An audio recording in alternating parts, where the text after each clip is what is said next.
We are on our way to the DMZ, aka the most heavily protected border in the world, with roughly 2 million mines scattered across the 4-kilometer buffer that spans across the entire Korean peninsula.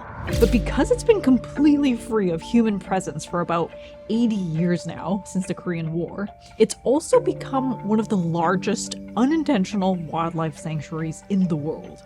Apparently the animals here have developed some sort of a sense of smell to avoid the mines. With so much conflict happening around the world, it's kind of weird to think that this natural sanctuary only exists because of the war. But there is one thing that's stopping it from becoming a true mega ecosystem. This barbed wire fence, which makes it impenetrable, not just for humans, but for animals as well. So I actually designed a wildlife corridor that also functions as a public observatory. But why? It's never gonna get built in a million years. To explain, I want to tell you a little bit about myself and why my parents decided to leave Korea. That's me. And growing up in South Korea, my nickname was 착한 Tami. 착한 means kind and generous. Because I was one of those kids, if I had a bunch of snacks and my friend asked for one piece, I would give them everything. But my other nickname was 바보 Tami. 바보 means idiot. And that's because Korean society is hyper competitive. And so if you are too nice, the general rule is that you are not going to survive. I got bullied a lot when I was young. Like, my cousin would lock me up in a closet with a single banana for the whole day, and I'd be like, oh, thank you for the banana. And so my parents were convinced that I was not going to survive in this society. And so essentially that's why my parents sold everything and left Korea in 2000 when I was 8 years old. At that time, I thought that was very dramatic, but this aggressive competition in Korea, it really bleeds into everything: school, work, politics. And I think it really comes from Korea's past of having to rebuild itself over and over again. And all of this can be traced back to this place. If you're not familiar with the history, Korea was originally one country. In fact, Korea has one of the longest continuous cultural identities in the world, with the same language and ethnic makeup and shared cultural memory. But over its timeline, it's been invaded and colonized from all different sides, and it's really had to fight. The most recent and the most painful one is the Japanese colonization from 1910 to 1945, where for 35 years, Japan exploited Korea and forced them into labor. They took their resources and systematically tried to erase the Korean language and history and culture. And then in 1945, Japan lost in the World War II, but Korea still wasn't free. The US and the Soviet Union, they both wanted Korea for themselves. So they simply split the country in half by drawing this arbitrary line across the 38th parallel. Without any Korean input, of course. Each side installed its own leader, who both wanted to unify the Korean peninsula under their own ideology. Then in 1950, North Korea invaded the South. And what started as a proxy war became a 3-year nightmare, killing roughly 4 million people, mostly civilians. Cities were completely annihilated, and the thousands of years of history completely wiped out. MacArthur described it as the worst war he'd ever seen in his military career, and the most humane solution was to escalate the war in order to end it faster. What's funny is it's also known as the Forgotten War, because it was sandwiched between World War II and Vietnam, and it's barely mentioned in textbooks or media outside of Korea. And I think a big part of this was that there wasn't really a satisfying solution. No winners or a peace treaty, just a temporary ceasefire. But for the Koreans, this war transformed the country, and I don't think the scars from the war ever really healed. And it also set the two Koreans on two very different trajectories. For the South Koreans, the years following the war was defined by a singular mission: rebuild fast. In just 20 years, it went from being one of the poorest countries in the world, completely devastated by the war, into a developed country. It was actually one of the fastest economic recoveries in modern history, and we now call this the miracle of the Han River. The government pushed aggressive top-down policies that mobilized the entire labor force, but the mindset was actually pretty simple: economic warfare. Using the same kind of discipline used in war, now for growth, industry, and modernization. Then in the late 90s, South Korea collapsed again. Almost overnight, the Korean won lost half its value. Unemployment tripled, with more than 2 million people losing their jobs. They were forced to accept a $58 billion loan, which was the largest bailout ever issued at the time. It's also one of the big reasons why my parents left Korea, and also why thousands of other families left around that time. But the crazy part is, within 2 years, South Korea didn't just recover, it overcorrected. By 1999, the GDP grew by over 10%, and they were able to pay back the IMF loan in full ahead of schedule. And Seoul really became a global player in tech and finance. I remember I used to think the normal working days were from 7 a.m. to 9 p.m. from Monday to Saturday, because that's what my dad did all the time. But aggressive progress at this speed does come at a cost. And I think now we're really seeing the cracks. The lowest birth rate in the world, youth suicide, elderly poverty, an entire generation that feels like there's no future.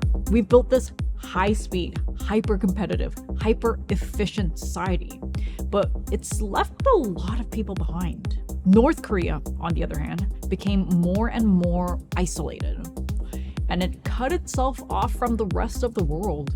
So the economy stagnated, infrastructure crumbled, and in the mid-90s, they were hit by a famine that killed hundreds of thousands, possibly millions of people.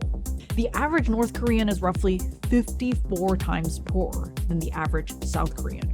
So over the past 70 years, the two Koreans didn't just diverge politically, they evolved into entirely different realities.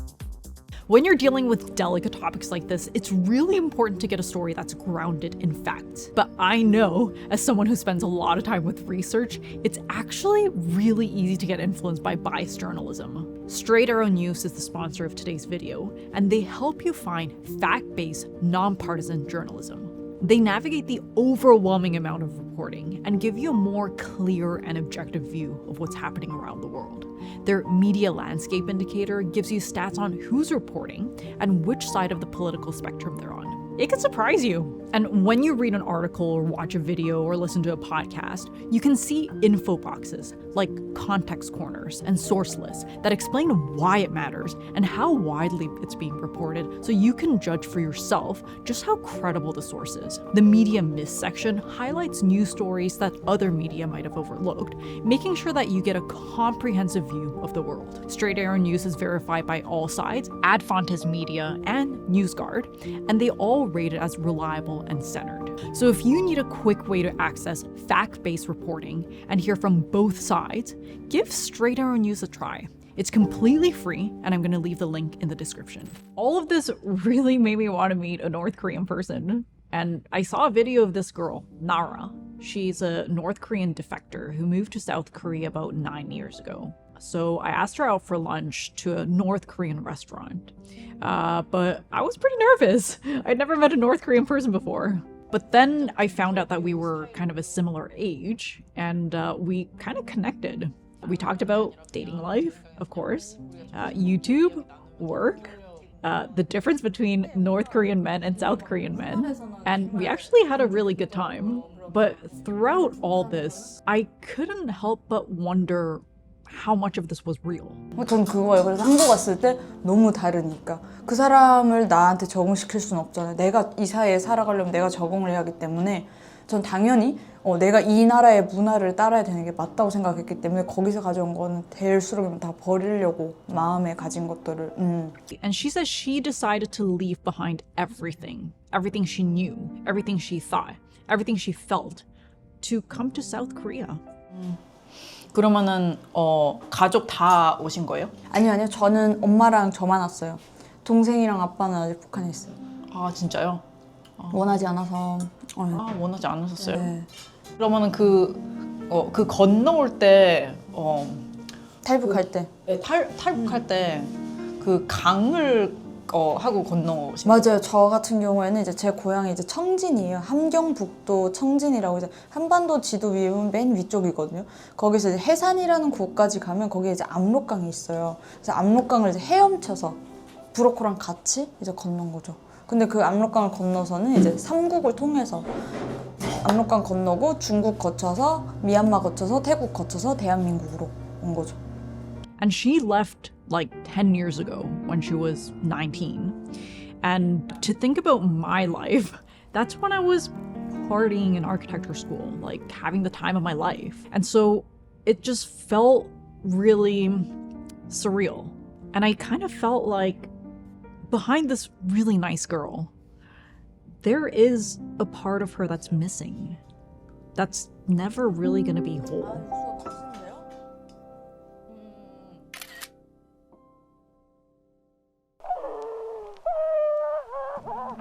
People in my grandparents' generation also have long-lost family members on the other side of the border. This is a footage from 2018, where families were reunited after 70 years. And over the time span of 3 days, they were given 11 hours to see each other, with no repeat visits allowed. The families were selected based on lottery, and there's around 56,000 Koreans on the waiting list. But every year, roughly 3,000 of these Koreans die, and the number of people in support of reunification is also declining. And that's because reunification is just not practical or feasible. It would cause so many problems, socially, economically, culturally, and politically. It would only work under the condition that the North Korean leadership either collapses or willingly agrees to a kind of integration process, which is very unlikely. Most people that I talk to here, even people from North Korea, think reunification is not even in the vicinity of reality.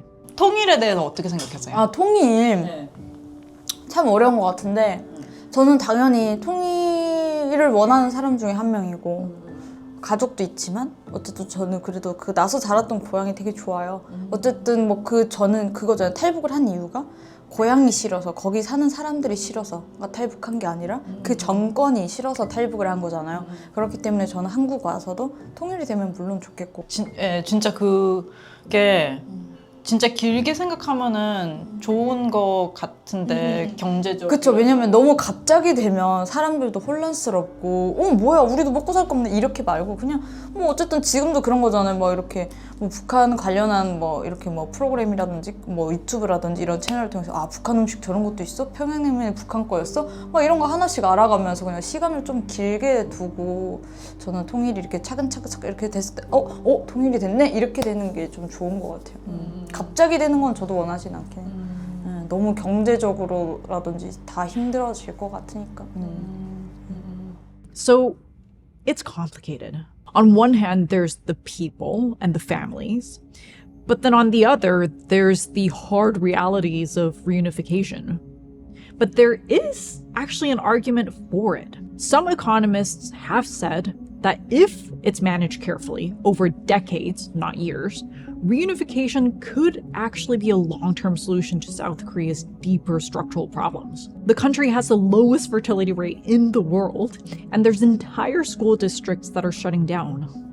And the workforce is already shrinking along with the economy. South Korea's working age population has already peaked and is now in steady decline. In 2023, South Korea's GDP growth slowed to 1.4% since its lowest in the 2004 global financial crisis. Productivity is being offset by demographic drag. Fewer workers, fewer consumers, and the aging population. But by combining the capital and the technology and the global infrastructure from South Korea with the labor force and the untapped natural resources of North Korea, apparently it could actually stabilize Korea's future.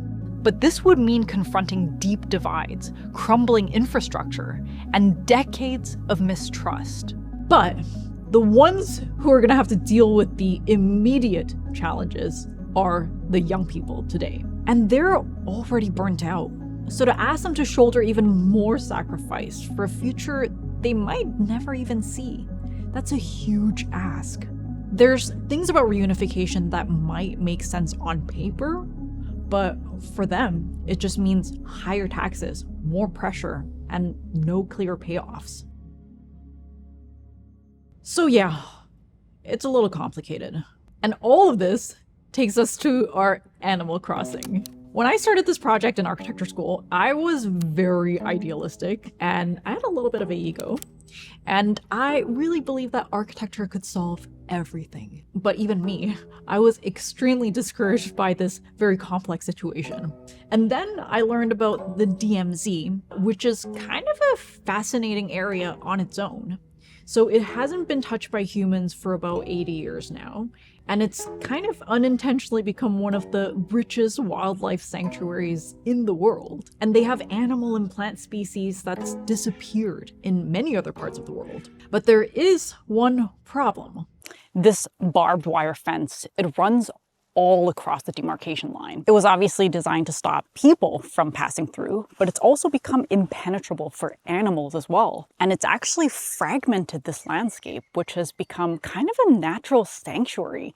But when it's combined, apparently it has the potential to become this mega ecosystem that extends into other parts of Asia. So my idea was to create an Animal Crossing that would reconnect this wildlife corridor that's been fragmented by this barbed wire fence. It would be held up by public observation towers on either sides of the border. Each would be monitored by security 24/7. But more than the structure, I really wanted to create a public space where people can go and enjoy the wildlife and learn about Korean history and maybe glimpse over to the other side of the border, and maybe they'll feel something. When I was thinking about the design, there is a word that kept coming to my mind: 긴장. And like so many Korean words, there's no direct translation, but it loosely means tension, which can mean hostility, unrest, imbalance, or the act of stretching to stiffness. It's also two opposing forces pulling at each other, locked in equilibrium. And it's this idea of tension that really shaped the design. The two buildings are identical and they mirror each other, and they pull the bridge from either sides.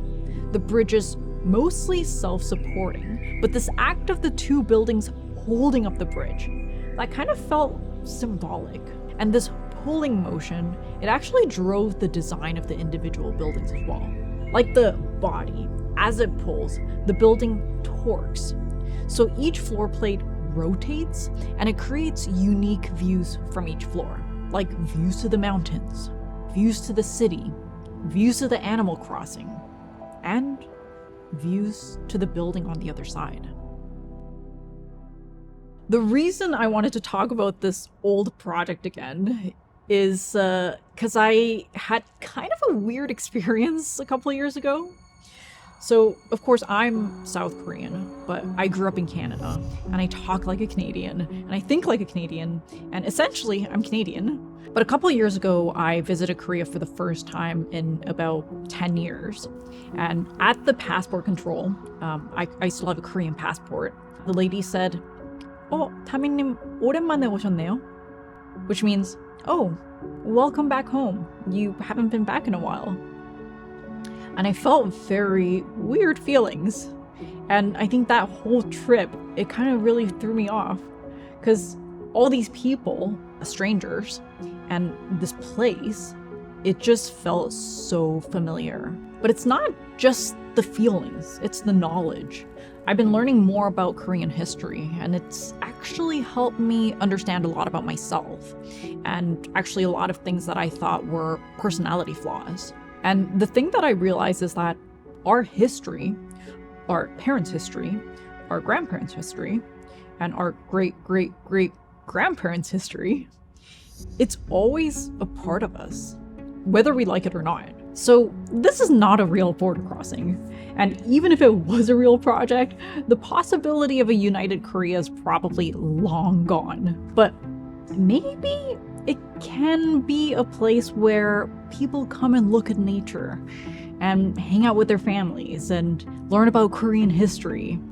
And even if it's just for a moment, reflect on what it means to have a shared identity.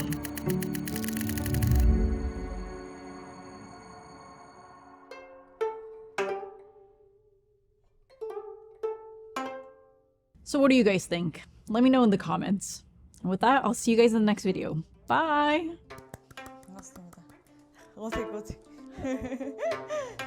오. 근데 제가